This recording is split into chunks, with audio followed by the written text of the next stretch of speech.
The mine entrance stood like an open wound in the mountainside, dark and waiting. Garrett Blackwood stood 3 feet from that darkness, 8 men in leather behind him, their breath forming clouds in the frozen Montana air. Beyond the threshold, 6 children huddled in the deepest chamber, their small faces barely visible in the firelight that flickered against ancient stone walls. 50 We yards have to keep ahead, moving. 5 police cruisers There's a safe formed place not far semicircle, from their here. red and blue lights painting the snow in colors that promised violence. 3 black SUVs sat between them, engines running exhaust. Rising like smoke signals in the blizzard, 8 armed men stood in a loose formation, weapons drawn but not yet raised, waiting for orders that would decide whether the next 60 seconds ended in blood or surrender. Deputy Frank Hoskins held a megaphone in his left hand, his right resting on his holster. His voice crackled through the speaker, distorted by wind and distance, and something that might have been doubt. Garrett Blackwood, Hells Angels Montana chapter, this is your final warning. Release the hostages and surrender immediately. Garrett didn't move. The wind pushed against his leather jacket, trying to knock him back into the mine, but his boots stayed planted in the snow like he'd grown roots there. Behind him, Donovan Kane shifted his weight, a small movement that said he was ready for whatever came next. Fletcher Hayes stood to Garrett's right, phone in hand, recording everything. Silas Mercer anchored the left arm's crossed face, expressionless as carved stone. The children were 60 feet behind them, now hidden in the mine's belly where the firelight barely reached. But Garrett could hear them breathing, quick, shallow breaths that came from throats still learning what fear really meant. Travis Brennan's voice cut through the wind, high and clear and defiant in a way that only 12-year-old boys who've already lost everything can manage. He's lying. Vincent told Deputy Hoskins about us. He said they were partners. Hoskins' face changed. Just for a second, just long enough for Garrett to see the crack in whatever story the deputy had been telling himself. The megaphone lowered half an inch. His right hand tightened on his holster but didn't draw. Garrett Blackwood stood at the threshold of that mine, 41 years of living behind him, and thought about all the rules he'd learned about when to fight and when to walk away. He thought about the Marines and Iraq and the 3 men he'd carried through sniper fire because leaving them meant carrying their ghosts instead. He thought about his sister Cassidy, 16 years old, cold in the ground for 8 years now, because he'd been 6 hours too late. And he thought about the 6 kids behind him who were still breathing, still alive, still trusting that the man with the Hells Angels patch on his back understood what a promise was worth. 41 years of rules, and tonight none of them mattered. His voice carried across the snow without amplification, steady and clear as a hammer striking stone. No. The word hung in the air between them like a challenge carved in ice. Then the world froze. Text appeared across the scene like a knife cutting through time itself. 24 hours earlier. Morning came to Livingston, Montana, the way it always did in December, slow and grudging, like the sun wasn't sure this frozen corner of the world deserved another day. Garrett Blackwood's internal clock pulled him from sleep at 5 a.m., same as every morning for the past 15 years. No alarm, no gradual waking. Just the sudden shift from unconscious to conscious, the way Marines learn to wake when every morning might start with incoming fire. He lay still for 30 seconds, listening to the nothing sounds of the motel room, the heater cycling, wind against the window, the highway beyond empty at this hour except for the long-haul truckers who measured their lives in miles instead of years. His right hand moved automatically to his left jaw, fingers tracing the scar that ran from his ear to his chin, a raised line of tissue that was all he'd brought back from Fallujah besides nightmares and the knowledge that rules got men killed. The flip phone on the nightstand stayed slint. It always stayed slint. Garrett kept it charged anyway, the old Nokia that had belonged to his sister Cassidy before she died. The phone that had held her last text message for 6 hours while he'd been 200 miles away, riding through South Dakota with the engine roar drowning out everything, including the buzzing in his jacket pocket that might have saved her life if he'd just stopped to check. He didn't check the phone now, hadn't looked at that message in 3 years, didn't need to. The words were burned into his memory deeper than any scar. Garrett, Derek's scaring me. I don't know what to do. Please call. Sent at 11:47 p.m. Read at 5:32 a.m. 6 hours and 45 minutes. The coroner had estimated time of death around 3 a.m. Math didn't care about intentions. Math didn't care that he'd been celebrating a brother's birthday or that the bar had been too loud to hear the phone. Math just calculated the difference between alive and dead and came up with a number that weighed more than Garrett could carry but less than he deserved. The diner sat on the edge of Livingston like it had been there since the town was born. Garrett parked his Harley in the side lot and watched the morning unfold through the front window. Jenny was behind the counter, same as always, pouring coffee for the early crowd. He walked in. The door chimed. 6 people looked up, then looked away.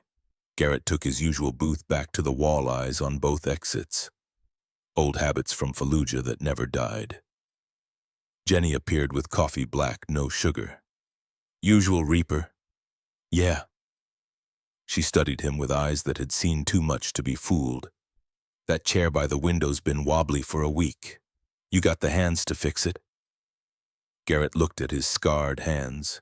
His father had been a carpenter before the cancer, had taught him how to measure, twice cut, once fix things that could be fixed. I'll look at it. You know what I think. Jenny sat down without invitation. I think you can fix anything but yourself. Chairs, doors, railings.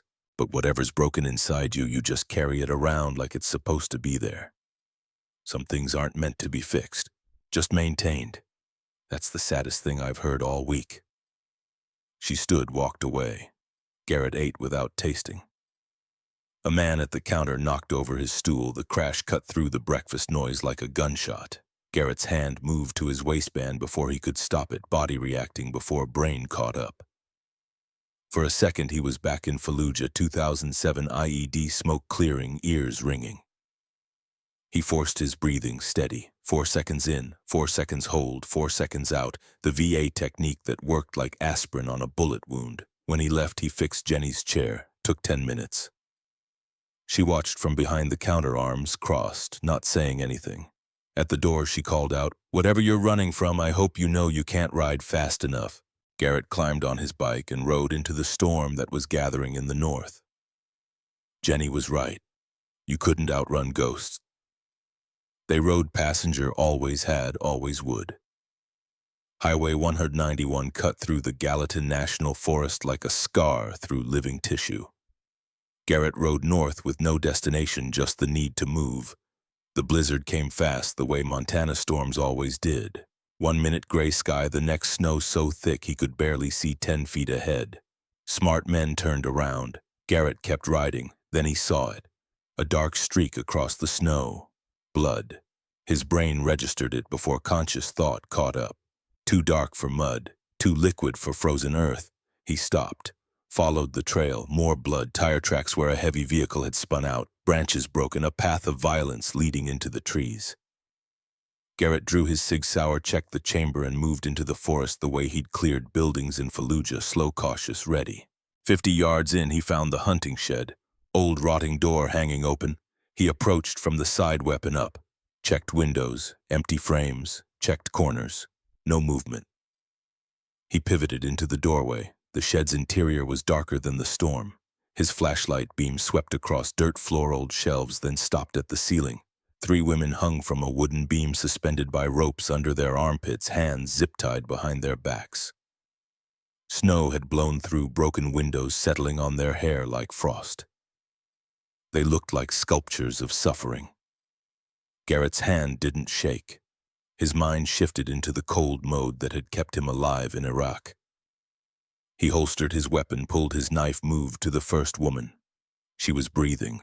Shallow, but breathing. He cut the rope, caught her as she fell.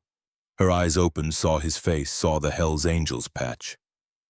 Fear replaced confusion. He stepped back immediately. Hands visible. Distance maintained. "It's okay. You're okay." He cut down the second woman. Younger auburn hair, trembling hard. She made a sound like a dying animal. The third was worst. Barely conscious, ice-cold, breathing so shallow he had to check her pulse. 60 beats per minute. Weak. Hypothermia stage 2, maybe 3. He wrapped them in his leather jacket, his flannel. The cold hit his bare arms like knives, but cold was just another thing to endure. His phone had no signal. Too dense, too remote. He could ride back for help, but the third woman would be dead before he returned. Decision formed without thought, the only option that let him sleep at night. "Who are you?" The oldest woman's voice cracked. "Garrett Blackwood. Why are you helping us?" He looked at her, this woman who'd been hung to die and was still asking questions.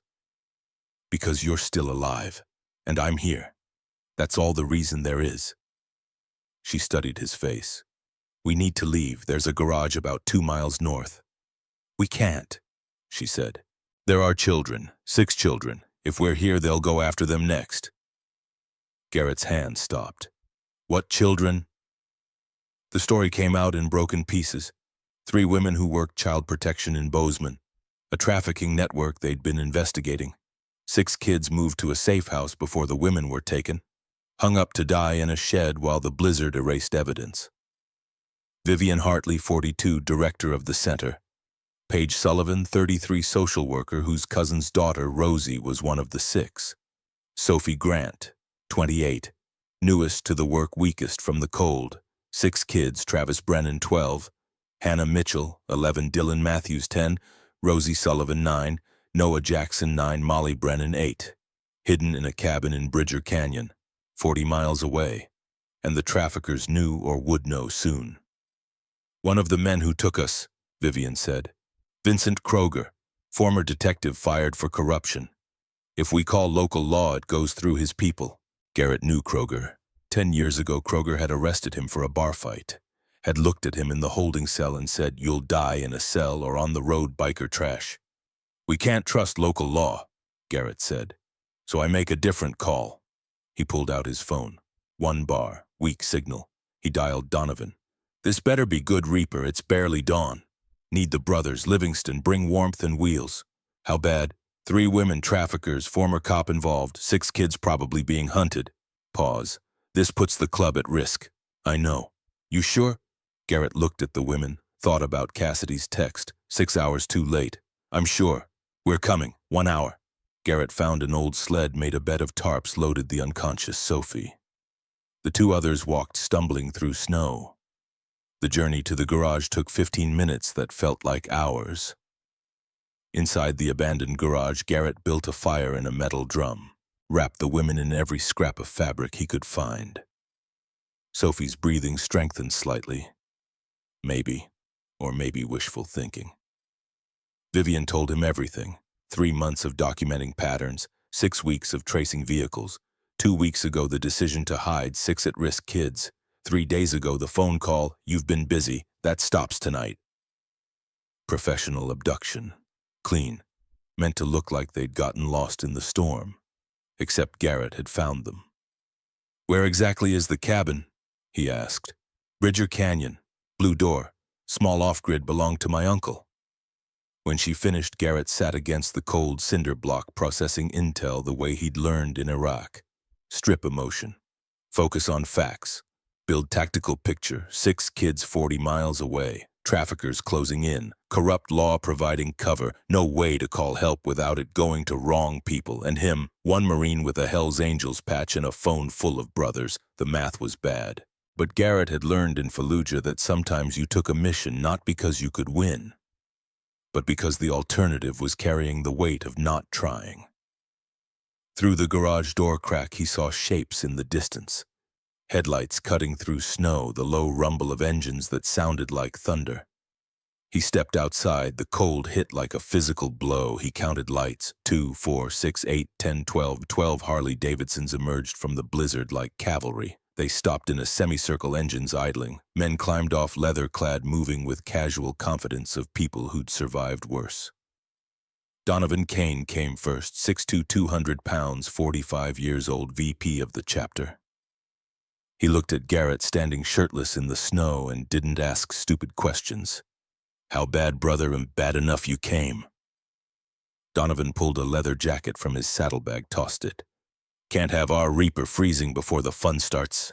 Fletcher Hayes approached next. 38 called Wrench could fix anything with an engine. Carried a laptop bag. Silas Mercer last. 50 eldest called Bishop because he thought 3 moves ahead. You called us for a reason, Silas said. Let's hear it. Garrett told them, brief, factual. 3 women hung to die. 6 kids in danger, traffickers with law enforcement connections. When he finished silence, wind howled, snow fell. Donovan spoke. This puts the patch at risk. I know. We could call the feds. Call goes through local dispatch. Kroger's got people there. Time real help shows up, kids are gone. Fletcher tapped his laptop. I can route around dispatch straight to Helena FBI. And while they mobilize and verify and follow procedure, Garrett said, what happens to those kids? No one answered. Silas stepped forward. You asking us to ride, brother? I'm asking. Silas turned to the others. Show of hands. Who rides? Every hand went up. Immediate. Unanimous. Because that's what the patch meant. Donovan pulled a Hell's Angels challenge coin from his pocket, placed it in Garrett's palm. Bring them home, Reaper. Garrett went back inside. Vivian looked up. They're coming. They're here. All of them. Something broke in her expression. Tears came. Paige grabbed her hand. Sophie managed a weak smile. Don't thank us, Garrett said. We're doing this because those kids are breathing and we're here, that's all. You 3 stay with Bishop and 2 others. Rest of us get those kids. How long? Paige asked, voice shaking. Garrett thought about promises and what they cost, about Cassidy's text, about 6 hours too late. Those kids are seeing tomorrow morning, whatever it takes. Outside, the brothers waited. Garrett climbed on his Harley, fired the engine. Donovan pulled alongside. Where to? Bridger Canyon, 40 miles northeast, Blue Door. We'll know it when we see it. And when we get there, we get those kids out. Quiet if we can, loud if we can't. And if Kroger's people are there. Garrett looked at him. Snow falling, engines rumbling, 12 men ready for whatever came next. Then we remind them why people cross the street when they see us coming. Donovan grinned. Not a nice grin. Now you're talking. Garrett raised his hand. 12 engines revved in response, thunder cutting through the storm. He dropped his hand. The convoy rolled out into the blizzard. The road to Bridger Canyon was 40 miles of ice and darkness. Garrett rode point, reading the road through experience and instinct. Behind him, 11 men in formation. No radio, just hand signals when visibility allowed. His mind was quiet. No fear, no doubt. Just the road and the mission and the weight of Donovan's coin in his pocket. Not this time. The words became a rhythm matching the engine. Not this time. Not 6 hours too late. 10 miles out, Fletcher's text came through. Traffic cams show 2 SUVs, same route. 20 minutes ahead. Garrett twisted the throttle. The convoy surged forward, racing against time and men with a head start. 5 miles, 3, 1. Bridger Canyon Road appeared a narrow track winding into mountains. Fresh tire tracks, 2 sets, heading up. The convoy stopped. Donovan pulled alongside. Garrett pointed at tracks. Donovan nodded, understanding without words. They continued slower now, using the storm for cover. The cabin appeared half a mile up. Small, single-story, blue door, smoke from chimney, someone alive inside. But 2 trucks parked. A man outside with shotgun talking on phone. The convoy stopped a quarter mile out. Men dismounted, moved into trees on foot. Garrett led them forward using skills from Iraq. Stay low, move slow, use cover, close enough now to see through windows. 6 children huddled in living room. 1 guard with shotgun, another voice from back room. Garrett signaled. Fletcher disappeared toward back. Donovan and 2 others positioned at front. Rest form perimeter. Garrett moved to window nearest the children. Made eye contact with the oldest, Travis, 12, scared but brave. The boy's eyes widened. Garrett, finger to lips, held up 5 fingers. 4, 3, 2, 1. Fletcher cut power. Cabin went dark. Guard swore, moved to window. Donovan kicked front door. Garrett smashed through window rolled, came up with weapon drawn. 6 terrified children. 1 surprised man starting to raise shotgun. "Don't," Garrett said, voice dead calm. The man froze. Donovan and others poured through front door. Fletcher called from back, "Clear." Garrett kept weapon on the guard. "Put it down. Slow." The man's eyes flicked to kids to Hell's Angels patches everywhere back to Garrett. He put the shotgun down. "Smart." Garrett moved to children, weapon pointed away, knelt to their level. "Hey, I'm Garrett. Vivian sent me. You're safe." Travis looked at him with eyes that had learned not to trust. "How do we know?" "She wears a silver locket. Inside photo of her daughter at 6. She keeps it close to her heart, including you." The boy's face crumpled. "Okay, we believe you. Can you all walk?" 5 heads nodded. Molly 8 looked too scared to respond. Garrett reached out slowly. "It's okay. We're leaving, all of you, together." She grabbed his hand like it was the only solid thing in the world. They moved fast. Brothers wrapped kids in jackets, blankets, loaded them on bikes, 2 per machine. The guards left zip-tied phones, smashed truck batteries, disconnected. Garrett rode with Rosie in front of him, small hands gripping handlebars. He could feel her breathing. Fast and panicked at first, then slowing as she realized he wouldn't let her fall. "You doing okay?" She nodded. Didn't speak. He didn't push. They rode through Storm 12 motorcycles carrying 6 children toward safety. Garrett's phone buzzed repeatedly. He ignored it. Later. Right now, only one thing mattered, keeping these kids breathing. The old copper mine appeared from the storm, abandoned for decades but dry and protected. Far enough off map that finding it would take time Kroger's people didn't have. Inside, brothers started fire, pulled out supplies, food, water, first aid.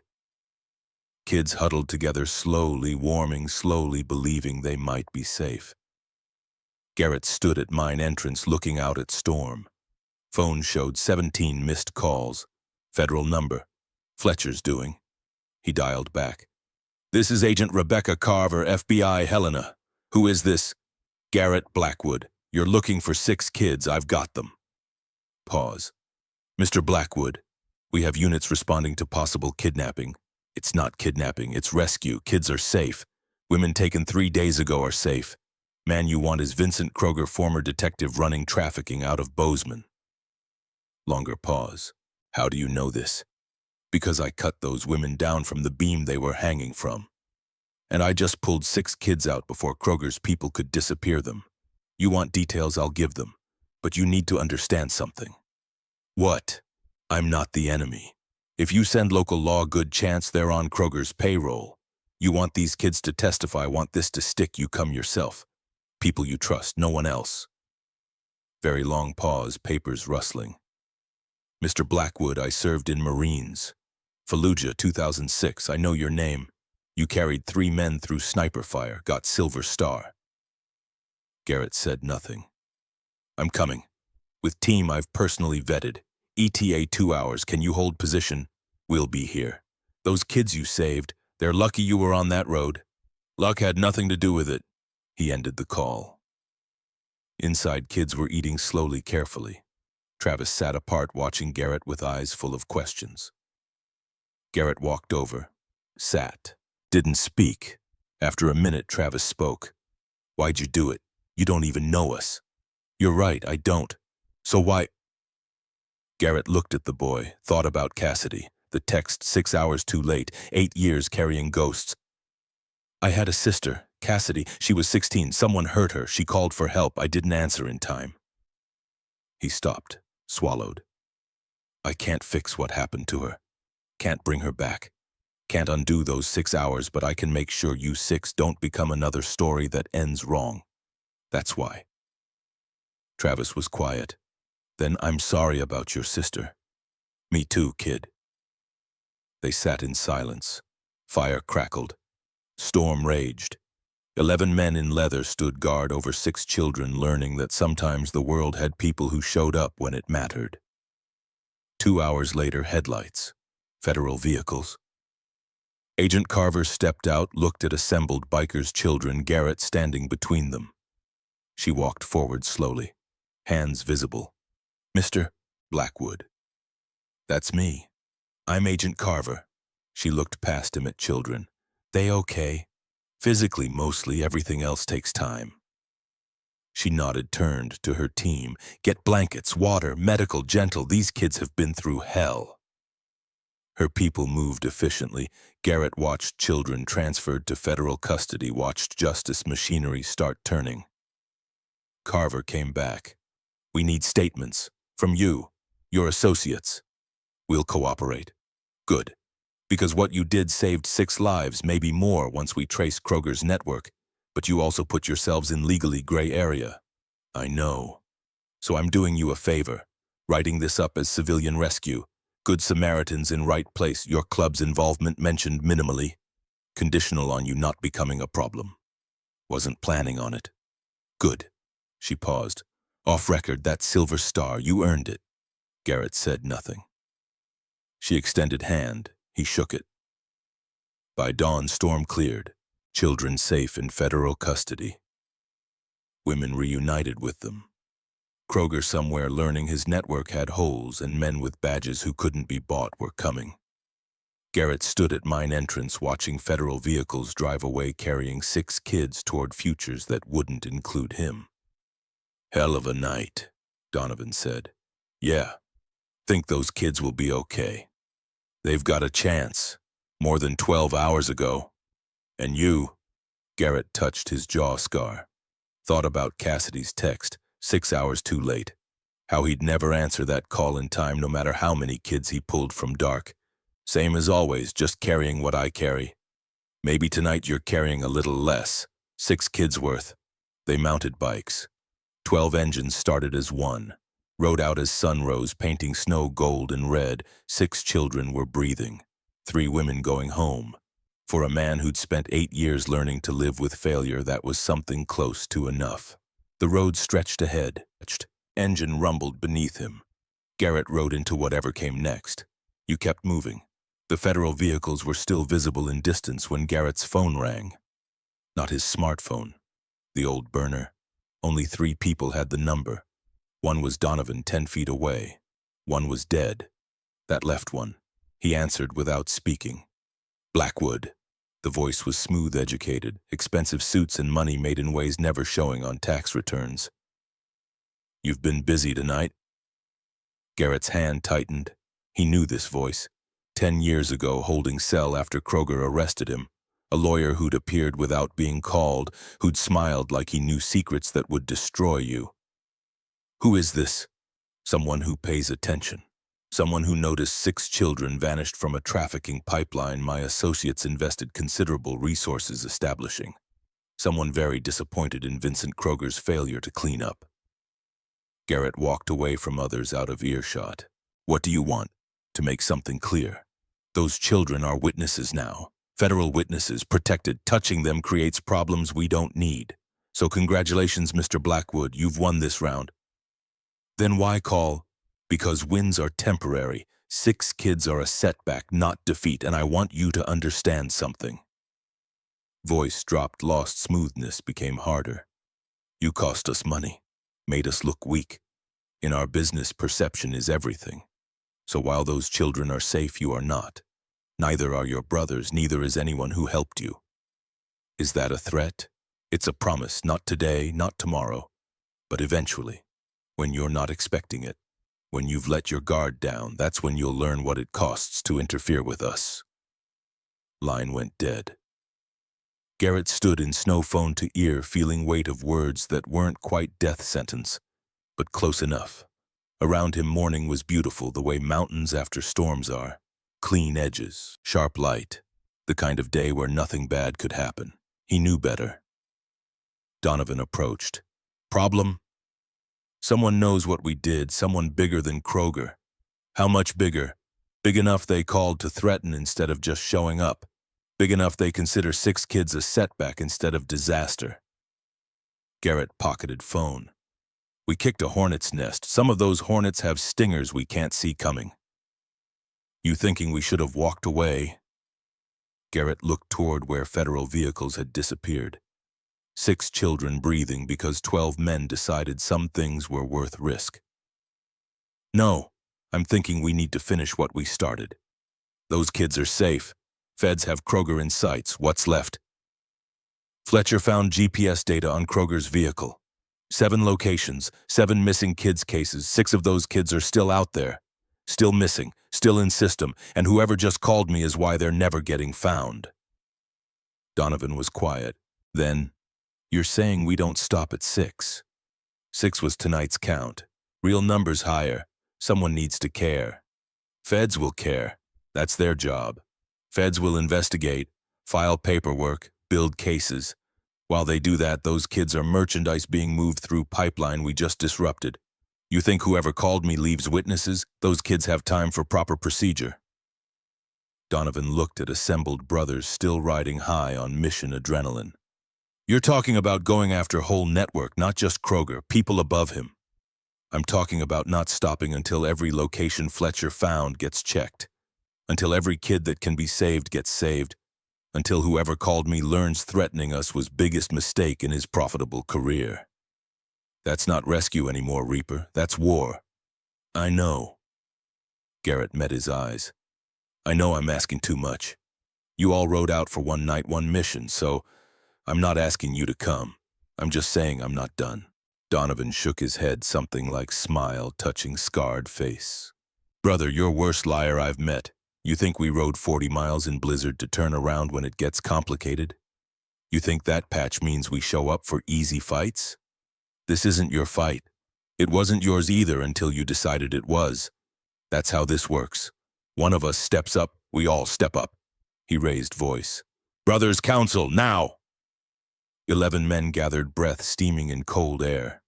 Donovan laid it out. 6 kids saved. 7 locations with possibly more victims. Network bigger than Kroger with reach extending into law enforcement and beyond. 1 Reaper unwilling to call it done. Show of hands, Donovan said. Who rides? Garrett started to object. Silas cut him off. Don't insult us pretending this is optional. You found those women, made the call. We answered. Now you're saying more kids out there, more women, maybe more people getting ground up by a machine that thinks money matters more than lives. You think we're gonna shrug and go home? Every hand went up. Fletcher opened laptop despite cold. Boss, I've been running deeper analysis on Kroger's GPS, cross-referencing with missing persons social services databases. And I've got probable locations for 3 more safe houses. 1 Billings, 1 Missoula, 1 near Wyoming border. All match profile remote shell company owned, purchased last 6 months. If I'm right, these are waypoints. Hold kids before moving to final buyers. You're guessing. Extrapolating from data, same thing. If you're wrong, we break into empty houses, feel stupid for a day. If I'm right, we pull more kids from hell before gates close. Garrett looked at screen. 3 red dots on Montana map. Billings 120 miles southeast, Missoula 190 northwest, Wyoming even farther. 3 locations meant splitting up, dividing strength, increasing risk something would go wrong. Also meant 3 times as many kids might go home. We split 3 teams, Garrett said. 4 men each. Hit all 3 simultaneously. If one team gets burned, others already moving before anyone responds. In and out, fast and quiet. If there are kids, extract. If there are guards, ghost them. No heroics, no unnecessary risks. Not trying to fight whole network, just pull out anyone needing pulling. What about Kroger? Silas asked. Feds have him yet. Garrett checked phone. Message from Carver 20 minutes old. Kroger's in wind, house empty, vehicle abandoned, issued bolo, consider armed and dangerous. He showed screen. Kroger knows what's coming, he's running. Might head to one of these to clean up evidence before feds get warrants. So we might run into him. Might. Fletcher closed laptop. If we're doing this move now, Kroger's had 30-minute head start. If he's going to ground at one of these, he's halfway there. Garrett looked at brothers, tired men on bikes that already rode through one storm. Men with families, jobs, lives not including throwing themselves back into danger for strangers. Men nodding anyway.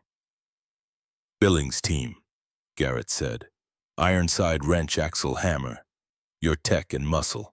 If serious resistance, you've got numbers. Donovan nodded. 3 others moved to bikes. Missoula team. Bishop Chains Smoke Crow. Longest ride, most remote. You're ghosts. Get in out, nobody knows you were there. Silas acknowledged. 3 others peeled off. Wyoming team. Me Diesel St. Nash. Closest to border. Highest risk of runners. We stop anyone trying to cross state lines with cargo belonging in school, not chains. Last 3 moved to Garrett's side. Diesel 6'4", 300 pounds, former bouncer. St. 32 youngest could talk down violence or end it. Nash 40X Army Ranger, quiet as death. Comms protocol, Garrett continued. Burner phones only. No names, no locations over air. Find kids, extract to secondary positions, wait for all clear. Find guards secure, but don't engage unless necessary. Find Kroger. He paused. Remember, he's wanted by feds. They get him, they get network. We don't need to be heroes, just don't let him disappear. And if he doesn't come quiet, Diesel's voice like rocks grinding, then we make sure he understands options are limited. Teams mounted. 12 bikes, 3 groups, 3 directions toward 3 locations that might contain children or empty rooms and wasted time. But Garrett learned in Fallujah you didn't get certainty before action. You acted discovered afterward if you'd been right. His team rolled south toward Wyoming border and ranch house. Fletcher's data suggested had been purchased by shell companies 6 months ago. No visible occupants since. Perfect place to store things you didn't want found. Ride took 90 minutes. Morning turned afternoon. Storm's aftermath left roads slick with ice, wanting to throw them into ditches. Garrett's mind was quiet, focused on road and mission and weight of decisions, meaning other lives hung on whether he'd calculated right. Phone buzzed. Fletcher, Billings location active. Visual on 2 vehicles, movement inside, going in. Another buzz. Silas, Missoula empty. Looks recently abandoned. Searching for evidence. That left Wyoming. Garrett's location. Still 30 miles from reaching. 20 miles, 15, 10. Another text, Donovan. 3 kids in Billings. Secured. 2 guards down, cops en route. We're ghosts. 3 more. That made 9 total. 9 kids going home instead of disappearing into nightmare. Math adding up better than Garrett dared hope. 5 miles out, Garrett signaled team to slow. Pulled off main road onto dirt track winding through scrub pine and brown prairie grass. Ranch house appeared ahead, set back from road. 2-story peeling paint sagging porch. 2 vehicles in driveway, lights on despite afternoon sun. And standing on porch smoking cigarette watching road with casual alertness was Vincent Kroger. Garrett's hand went up. Bike stopped far enough engine noise wouldn't carry. 4 men dismounted, moved into trees. Nash touched Garrett's shoulder, pointed. 2 more men visible through windows, both armed, both positioned like expecting company. It's a trap, Diesel whispered. Waiting for us. Maybe. Or Kroger's making stand because running's getting harder. Garrett studied house, counting exits, windows angles. Fletcher said 3 locations, we hit 2. Kroger knows we're coming here next. Call it off, let feds handle. And if there are kids inside... Diesel didn't answer. They all knew. If kids inside and they walked away and those kids got moved before feds arrived with warrants and procedures, tonight would be remembered not for 9 saved but unknown number lost. Saint spoke, voice barely audible. Back door, kitchen entrance, window above's open. I can get in, scout interior, report back before we commit. Too risky. They're watching, they'll see you. Then cellar. Old ranch like this always has cellar. I'll find it, get inside, see what we're dealing. Garrett wanted to say no. Call this off, bring in feds, do it by book. But book was written by people never watching child die because procedure took too long. He'd learned that in Iraq. Relearned with Cassidy. Wasn't learning it again tonight. Go! 5 minutes. If you're not back, we're coming loud. Saint nodded, disappeared into brush like smoke. 3 remaining men waited, weapons drawn, watching house for any sign they'd been spotted. Kroger finished cigarette, flicked it into snow, went back inside. Door closed. Afternoon light slanted through bare trees, painting everything gold and red and fragile. 4 minutes. 5. 6. Saint reappeared from opposite direction, moving fast. 3 kids in basement, 2 boys, 1 girl, ages maybe 9 to 12. Locked in, not restrained.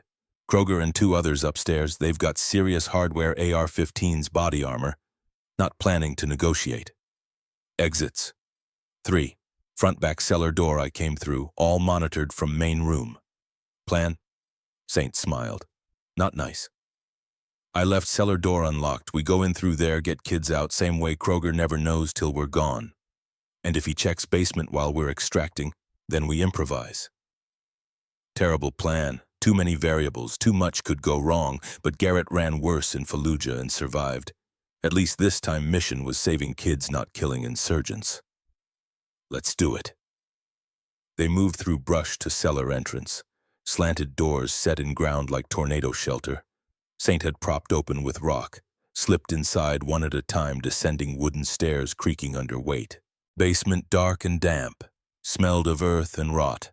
3 children sat against far wall, huddled under blanket.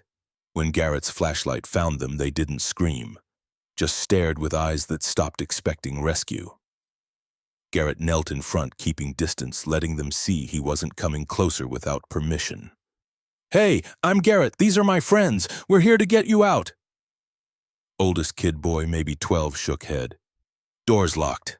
They check every 10 minutes. Even if you get us out, they'll hunt us down."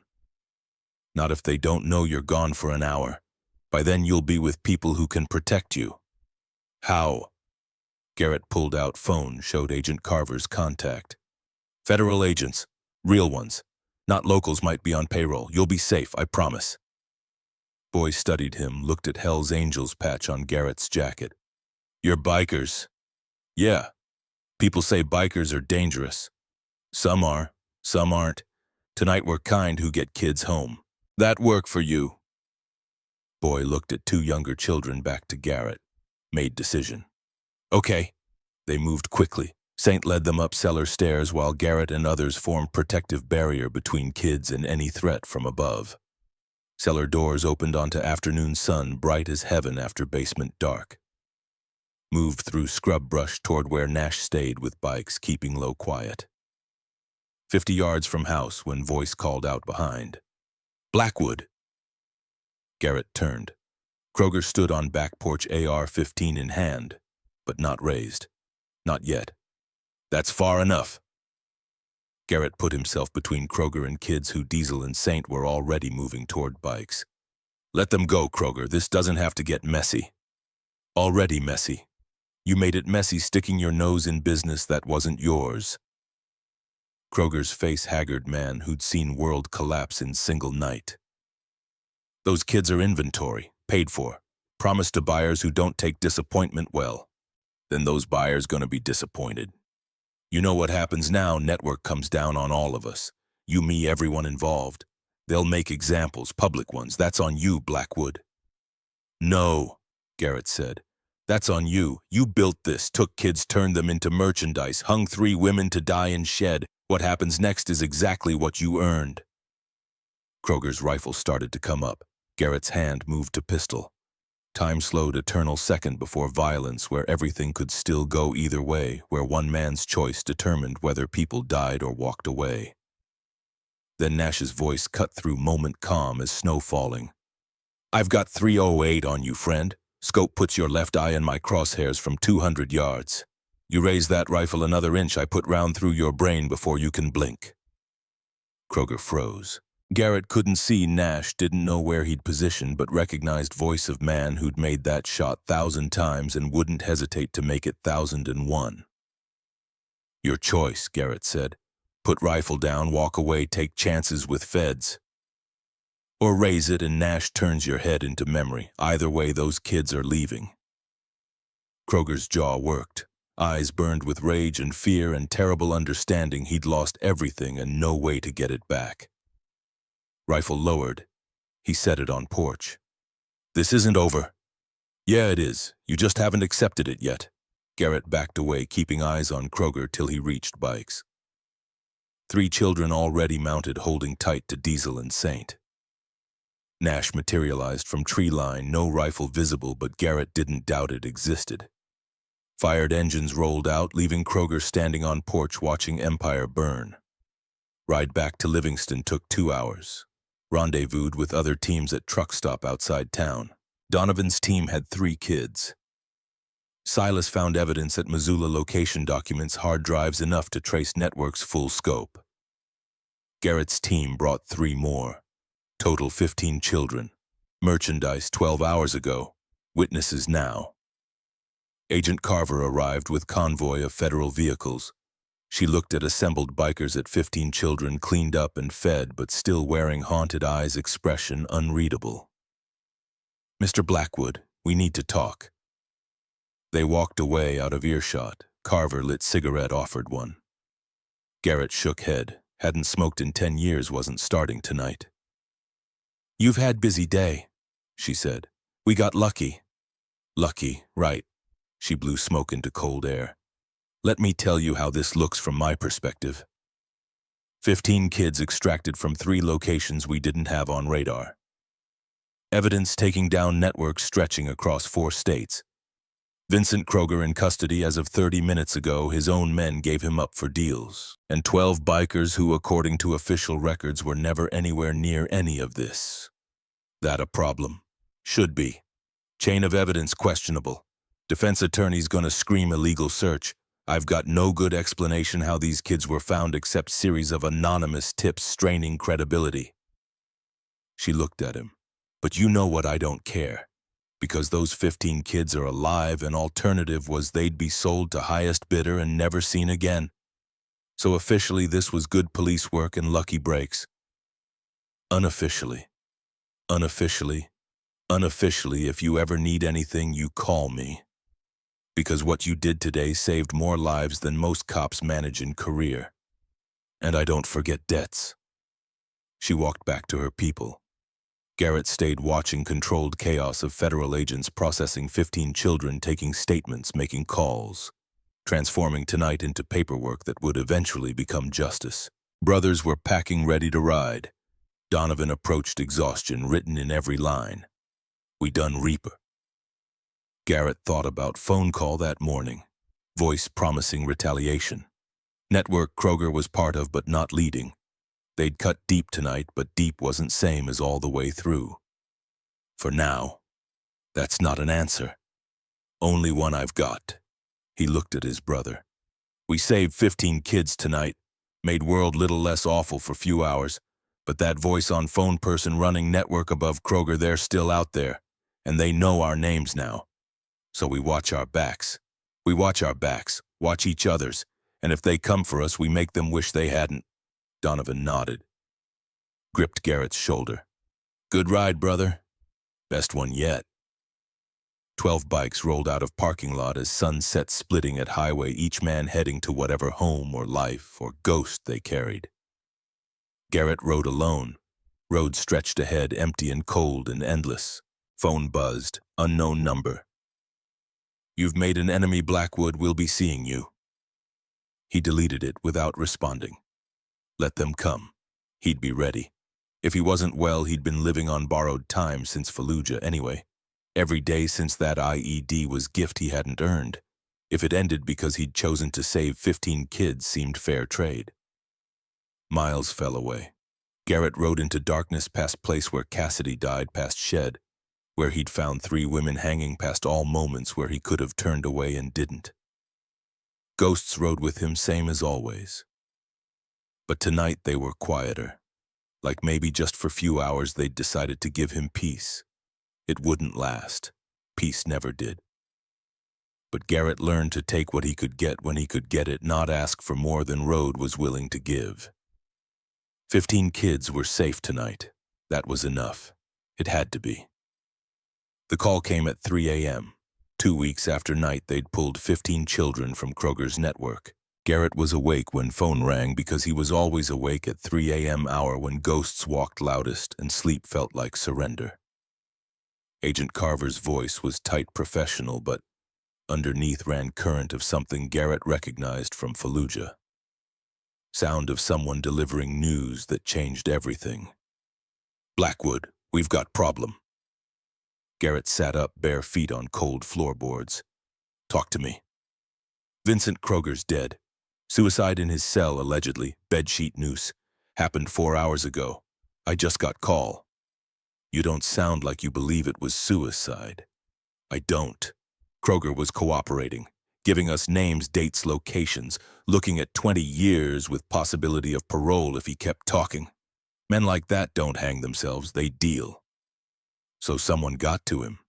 Someone with access to federal lockup, which narrows list considerably, and someone who wanted to make sure he didn't talk anymore. Pause. That's not worst part. Garrett waited. 6 hours before he died, Kroger gave us name. Person running network above him. District Attorney Marcus Holloway. 48 years old, 2 terms in office, spotless record, considered frontrunner for State Attorney General next election. Turns out he's been using position to provide legal cover for trafficking operations spanning 6 states. You're sure? Kroger gave us evidence. Bank records, recordings, emails.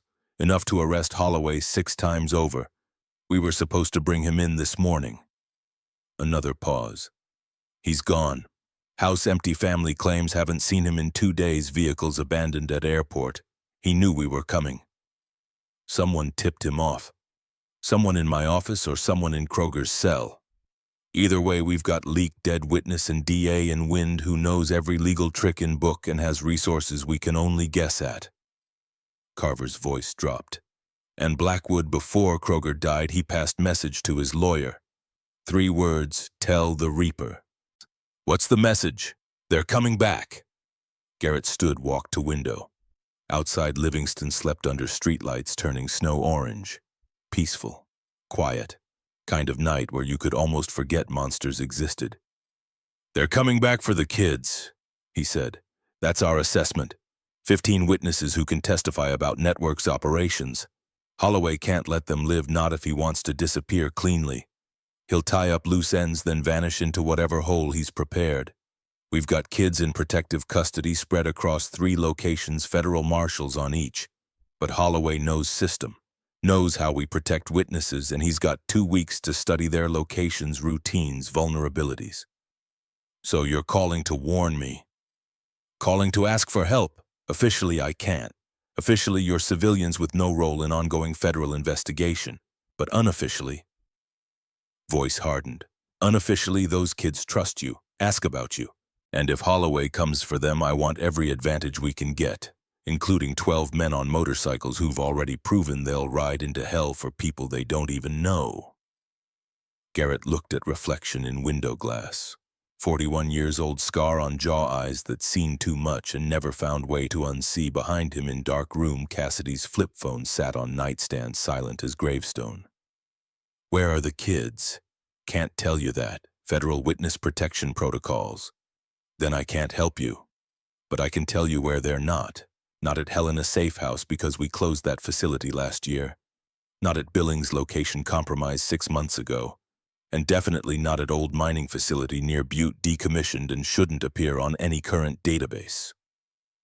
Garrett smiled despite himself. You're terrible liar, Agent Carver. I'm federal agent doing my job. What you do with publicly available information about closed facilities is your business. But if you happen to be in Butte area next 48 hours, and if you happen to see anything suspicious, I'd appreciate call. Understood. One more thing. Holloway's not coming alone. He's got money connections, 15 years building network. He'll bring professionals, ex-military probably, men who'll do job clean and disappear. You get involved, you're not facing small-town corrupt cops. You're facing people who kill for living. Wouldn't be first time. I know. That's why I called. She hung up. Garrett stood in darkness for a long moment, then dialed Donovan. Brother, it's 3 in morning. Someone better be dying. Not yet, but they might be soon. I need club, all of them, Butte mining facility, Sunrise. What's happening? Holloway's coming for kids. We're gonna make sure he doesn't leave with them. Silence on other end. Then we'll be there. Old mining facility sat in hills outside Butte, like wound in earth that never healed. Abandoned 40 years consisted of main building that once was admin offices, 3 dormitory structures where miners slept, and mine entrance itself, black mouth in mountainside, sealed with rusted iron bars and warning signs. Nobody read. Garrett arrived at dawn, Harley's engine echoing off stone walls. Facility more isolated than expected, accessible only by single dirt road winding through scrub pine and rock outcroppings. Good defensively, terrible for escape routes. If pinned here, nowhere to run. Donovan pulled up 5 minutes later, followed by rest of brothers in staggered intervals. 12 men total, same as before, but this time brought more than themselves. Fletcher had full surveillance kit. Diesel carried enough firepower to hold off small army. Silas had something wrapped in canvas that looked suspiciously like military-grade hardware nobody's supposed to own. They gathered in main building, which still had most of roof and walls thick enough to stop small arms fire. Federal marshals positioned throughout facility. Garrett counted 8, all looking competent and alert. Kids were in deepest part of main building, reinforced room that probably been mine's vault back when operational. Agent Carver was there, looking like hadn't slept since their call. She acknowledged Garrett with nod. "You came." "Said I would." Marshals aren't happy about civilians being here. Marshals can file complaint later. Right now you need bodies between those kids and anyone trying to reach them. "We're bodies." She didn't argue. "Holloway's been tracked to Missoula as of 8 hours ago. That's 90 miles north. If he's coming, he'll be here by afternoon. If he's smart, he'll come at night. Harder to see, easier to disappear." "Agreed, which gives us," she checked watch, "approximately 12 hours to prepare." They spent those hours turning facility into fortress. Fletcher wired access road with motion sensors and cameras, creating surveillance net, showing anyone approaching. Brothers positioned strategically throughout buildings, creating overlapping fields of fire without leaving gaps. Diesel and 2 others reinforced vault room's door, adding steel plates and barricade, taking sustained fire to breach. Garrett walked perimeter, studying sightlines and angles, thinking like enemy. If he were Holloway, how would he approach? Not main road, too obvious, too exposed.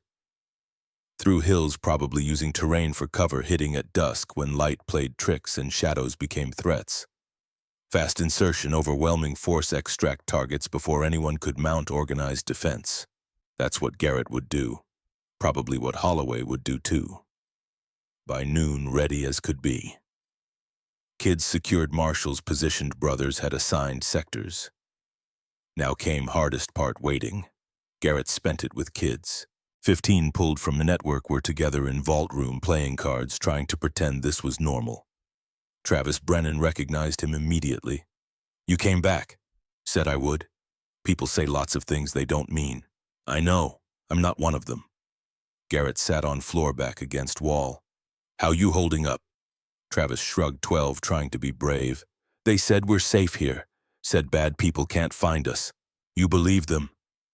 "I don't know what to believe anymore." Voice cracked. "Is it true? Is someone coming for us?" Garrett could have lied. Said everything fine, nothing to worry, adults had it handled. But Travis deserved better than comfortable lies.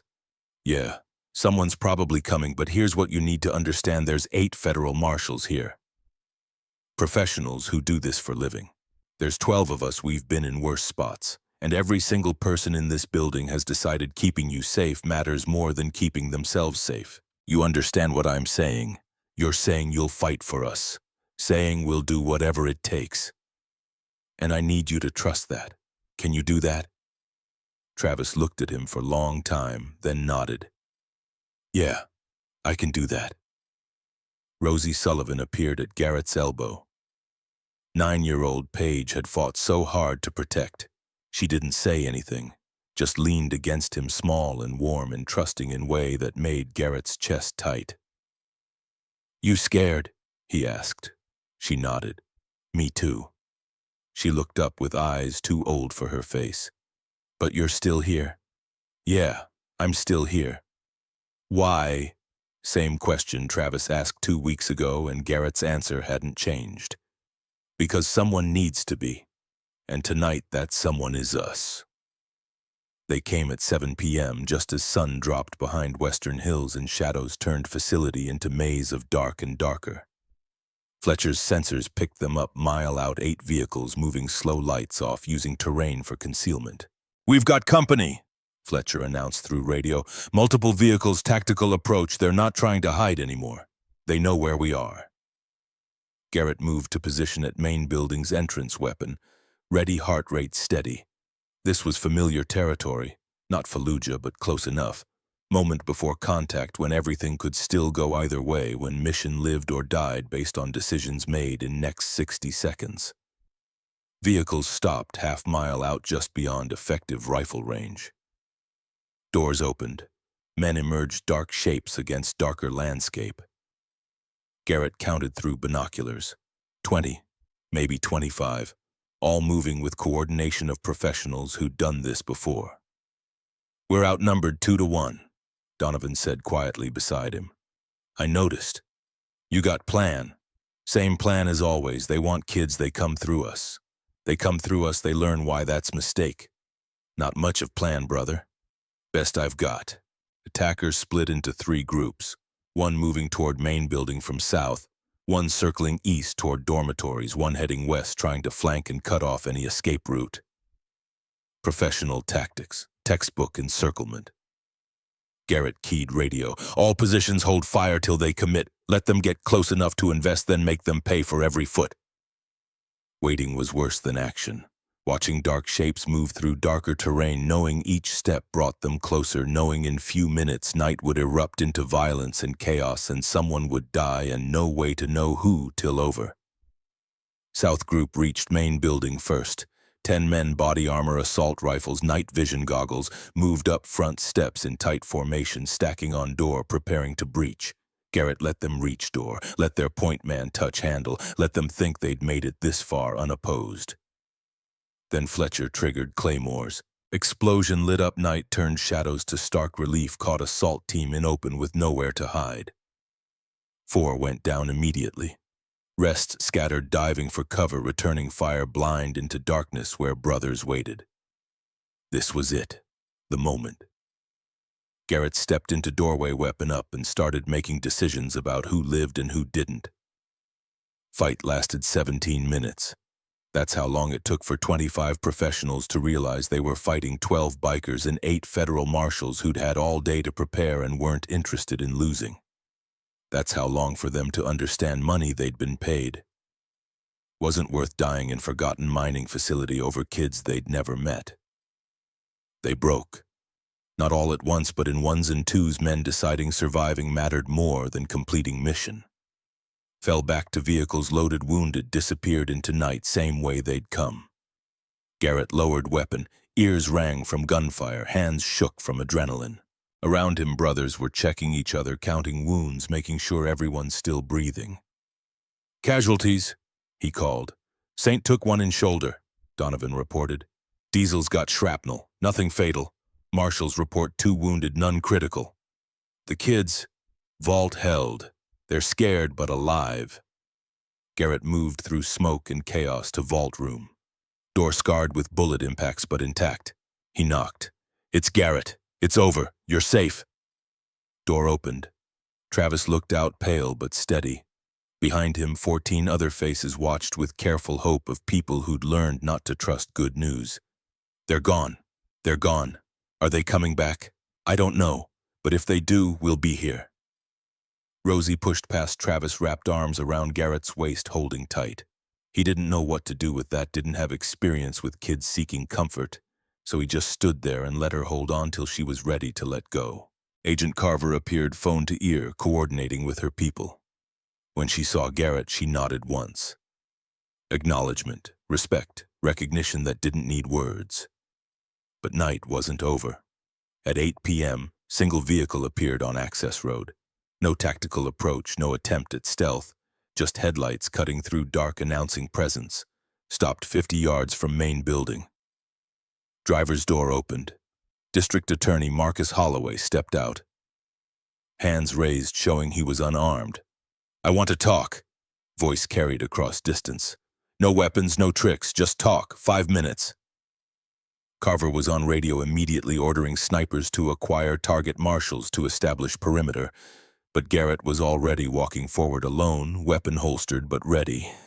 "Stay back," Carver hissed. "He's not worth risk. If he wanted to shoot me, he wouldn't have announced himself."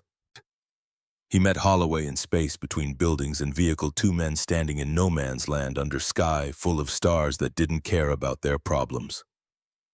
Up close, Holloway looked like what he was: bureaucrat, soft around middle, expensive suit under winter coat, manicured hands, never done hard work. But eyes were sharp, calculating eyes of man who'd spent 15 years lying to everyone and getting away with it. "You must be famous Reaper. Vincent told me about you." "Vincent's dead." "I know. Unfortunate. He was useful." Holloway's tone suggested Kroger's death mattered about as much as losing Penn. "But here we are. You've got 15 kids who can destroy me. I've got resources to make them disappear. Seems like we're at impasse. Seems like you're surrounded by federal agents and don't have move left. Don't I?" Holloway smiled. "Those 15 kids have families, Blackwood. Parents, siblings, grandparents, people who care. People who trust that when they send children into protective custody, those children will be safe. Are they safe, you think? You absolutely certain every location those families staying is secure, that no one slipped through your net?" Garrett's blood went cold. "You're bluffing." Check your phone. I've sent you some photos just to prove I'm serious." Garrett pulled out phone. 3 messages, 3 photos. Travis Brennan's grandmother sitting in kitchen, unaware, someone photographing her through window. Hannah Mitchell's foster parents walking to car. Dylan Matthews' elderly grandfather sleeping in nursing home room. "You touch them. I won't have to, because you're gonna be reasonable. You're gonna let me walk away tonight. Gonna tell Agent Carver I escaped in confusion. And in exchange, those families stay safe. Kids stay safe. Everyone goes home. And you get away with everything. I get to live. So does everyone else. Seems fair trade?" Holloway's smile widened. "Come on, Blackwood. You're not cop. Not bound by rules and procedures. You're criminal in leather jacket who happened to be in right place at right time. You know how world really works. You know sometimes bad guys win and best you can do is minimize damage." Garrett stared at him. Thought about Cassidy, about 6 hours too late, about all times he'd been powerless to stop evil from winning. Thought about 15 kids who trusted him and their families who had no idea they were in danger. And thought about what he'd learned in Fallujah about difference between rules of engagement and rules that actually kept people alive. "You're right," he said finally. "I'm not cop. I don't care about procedure, and I know exactly how world works." He drew his weapon. Holloway's smile vanished. "You shoot me, those families die. I've got people watching them right now. One phone call I don't make, they move. You willing to trade my life for theirs?" "No." Garrett's hand was steady. "I'm not trading anything because you're bluffing. You send people after those families, you turn this from trafficking case into multiple homicides. You go from running to being hunted by every federal agent in 6 states. You're not that stupid. You're betting 15 families on that assumption. I'm betting you're coward who talks big but folds when someone calls bluff." Garrett stepped closer. "Here's what's gonna happen. You're gonna turn around, get back in car, drive straight to Agent Carver. You're gonna surrender, confess to everything, and you're gonna give up every name, every location, every piece of your network. And if I don't, then I shoot you here and now, not in head where you die quick, in knee, then other knee, then you get to crawl to Carver and explain why you thought threatening children was smart move, your choice." Holloway's face went pale. "You're insane, you can't—" Garrett cocked hammer. Sound was very loud in quiet night. "Last chance?" For a long moment, Holloway didn't move. Then something broke behind his eyes. Some final illusion he controlled this situation. His shoulders sagged. "Fine. You win." "I know." Garrett holstered weapon, grabbed Holloway by arm, marched him toward where Carver waited. She took one look at DA's face and smiled. "Mr. Holloway, we've been looking for you. I want to make deal." We'll discuss that at field office after you're in handcuffs. She nodded to two marshals who moved in with restraints. Holloway didn't resist. All fight had gone out of him. Carver looked at Garrett. What did you say to him? Just reminded him of his options. I don't suppose you want to elaborate. Not particularly.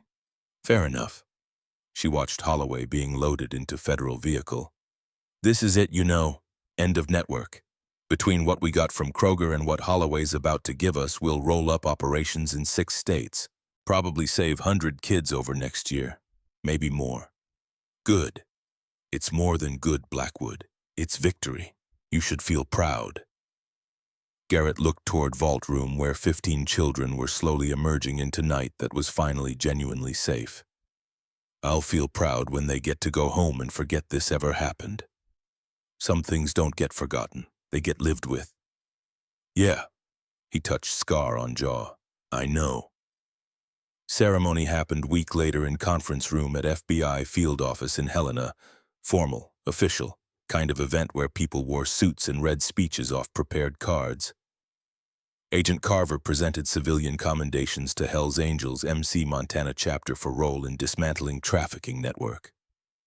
Brothers showed up in clean leather patches visible, refusing to apologize for what they were. Garrett accepted plaque on behalf of club, said 3 sentences about how they'd just done what needed doing, tried not to look at cameras. But real moment came after when official business ended and kids were brought in. 15 children given clean clothes and therapy and promised they'd never have to be afraid again. They'd wanted to thank men who'd saved them. Travis approached Garrett first carrying something folded in hands. I made you something.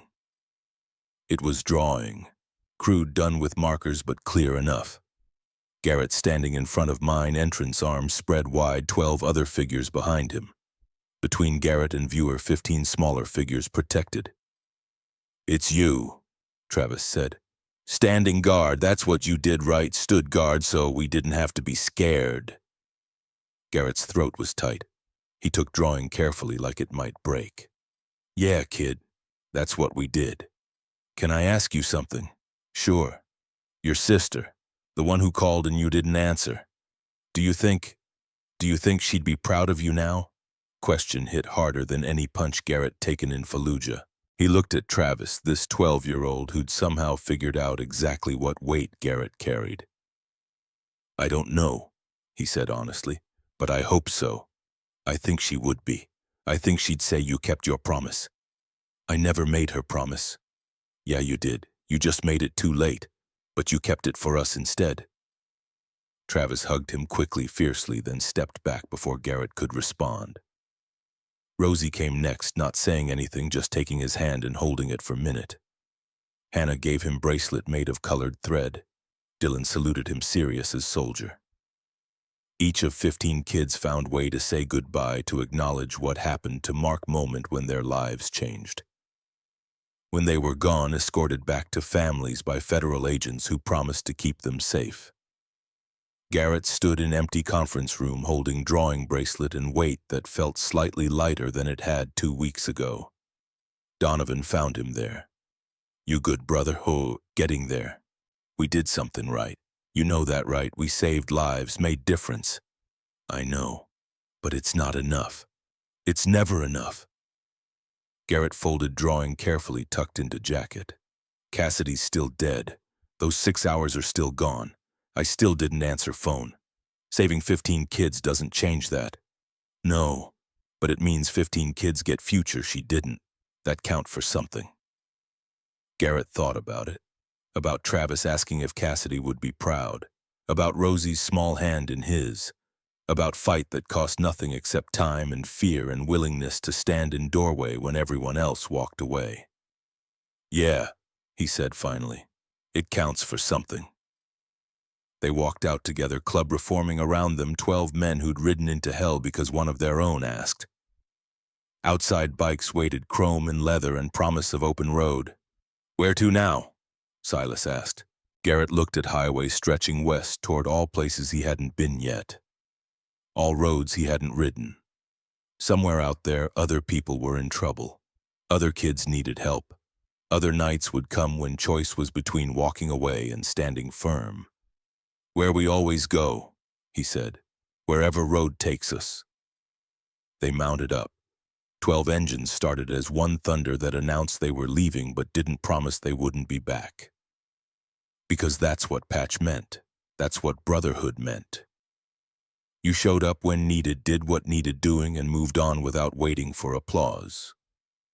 Garrett led them out of Helena onto I-90 West into afternoon sun that painted mountains gold. Behind them, 15 children were going home. In front of them, road continued forever, full of possibility and danger and moments where one man's choice would determine whether someone lived or died. Travis Brennan stood at podium in high school auditorium, 17 years old now, wearing cap and gown, valedictorian. The speech he'd written was about courage, about standing up when standing costs everything. His eyes scanned audience as he spoke. Found familiar faces, Elena Hartley, Paige Sullivan, Sophie Grant sitting together crying. Found his grandmother proud and beaming. Found Hannah, Dylan, Rosie, Noah, Molly, all of them here to see him graduate. And in back corner, an empty seat with leather jacket draped over it. Hell's Angels patch visible to everyone who cared to look. Travis's voice didn't waver. 5 years ago, I learned that courage doesn't always look like we expect. Sometimes it looks like men on motorcycles riding through a blizzard. Sometimes it looks like standing in doorway when you could walk away. Sometimes it looks like keeping promise to someone who'll never know you kept it. After ceremony, Travis walked to empty seat, picked up jacket, held it for a moment, then folded it carefully. Rosie appeared at his elbow, 14 now. "You think he's watching?" "I know he is." "Do you think we'll see him again?" Travis looked out window at parking lot. For a second he thought he saw Harley parked in distance. But when he blinked, it was gone. Maybe never there. Maybe just wishful thinking. Maybe not. But he's out there somewhere. "Doing what?" Travis smiled. "Same thing he did for us, standing in doorways, making sure kids like we were get tomorrows." Highway I-90 somewhere in Montana. Garrett Blackwood rode west, sun setting behind mountains, painting sky red and gold and purple, colors of endings and beginnings all mixed together. Drawing Travis had given him was folded in jacket pocket, pressed against heart. Cassidy's flip phone in saddlebag, silent as always, carrying message he'd never answered in time. Some ghosts rode with you forever. You didn't outrun them. You just learned to carry them without letting them stop you from moving forward. Garrett's phone buzzed. Text from unknown number. "Single mother, 2 kids, bad situation, Billings, needs help. Can you..." He didn't know who sent it. Maybe Carver. Maybe someone else in network of people who knew what patch meant, who knew Reaper showed up when needed. He checked GPS. Billings was 100 miles east. He could make it by midnight. Garrett twisted throttle. Harley surged forward. Behind him, sunset-painted world in colors of promise. Ahead, darkness waited, full of people who needed someone to stand between them and whatever came next. Some men spent whole lives learning when to walk away. Garrett Blackwood had learned something different. He'd learned when to stay. Road stretched ahead, empty and full of possibility. Engine rumbled beneath him like living thing. And somewhere in wind rushing past his face, Garrett thought he heard his sister's voice, just for seconds, saying thing he'd needed to hear for 8 years. "You did good, big brother. You finally did good." It was probably just wind, probably just wishful thinking.